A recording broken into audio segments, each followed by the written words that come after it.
एका गावात एक आजीबाई राहायची. ती खूप म्हातारी आणि एकदम बारीक होती. एक दिवस तिला वाटले सासरी गेलेले आपल्या लेकीकडे जावे आणि 4 दिवस राहावे. आजीबाईने हातात आपली काठी घेतली आणि टप टप टप करत निघाली लेकीकडे. वाट होती घनदाट जंगलाची. जंगलात चालताना अचानक तिच्या समोर एक भुकेला लांडगा आला. आऊ! लांडगा दात दाखवत म्हणाला, म्हातारे, ए म्हातारे, मी खूप भुकेला आहे. आता मी तुला खाणार. पण आजीबाई अजिबात घाबरली नाही. ती हसून लांडग्याला म्हणाली, अरे लांडग्या, मी तर किती बारीक आहे. माझ्या अंगावर मांस तरी कुठे आहे. मी आधी लेकीकडे जाते, 4 दिवस राहते, तूपपोळी खाते, जाडजूड होते, मग तू मला खा. लांडग्याने विचार केला आणि म्हणाला, हं, ठीक आहे, जा, पण परत येताना मी तुला नक्की खाणार.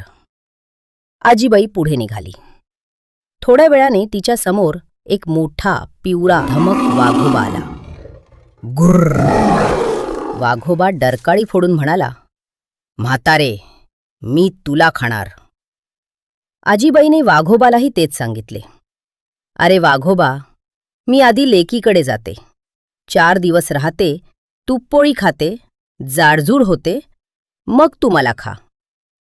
वाघोबाही म्हणाला, ठीक आहे, जा, पण परत येताना मी तुला नक्की खाणार.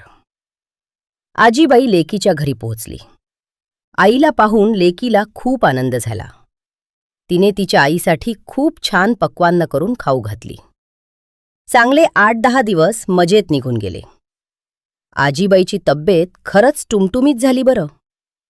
पण आता घरी जायचा दिवस आला तेव्हा मात्र आजीला काळजी वाटू लागली.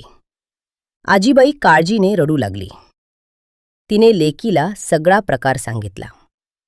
तेव्हा तिच्या हुशार लेकीला एक भन्नाट युक्ती सुचली. तिने एक मोठा गोल गरगरीत लाल भोपळा आणला.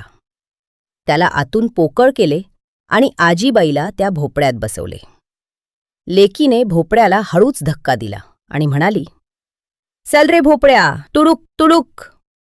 भोपळा चालू लागला. टुडुक टुडुक.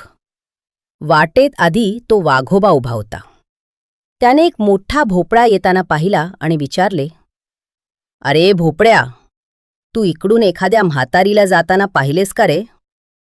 आत बसलेल्या आजीबाईने मजेत गाणे म्हटले, म्हातारी बितारी मला नाही ठाऊक, चल रे भोपळ्या, टुडुक टुडुक. वाघोबा आश्चर्याने बघतच राहिला आणि भोपळा टुडुक टुडुक करत पुढे निघून गेला. पुढे गेल्यावर तो भुकेला लांडगा वाट बघत होता.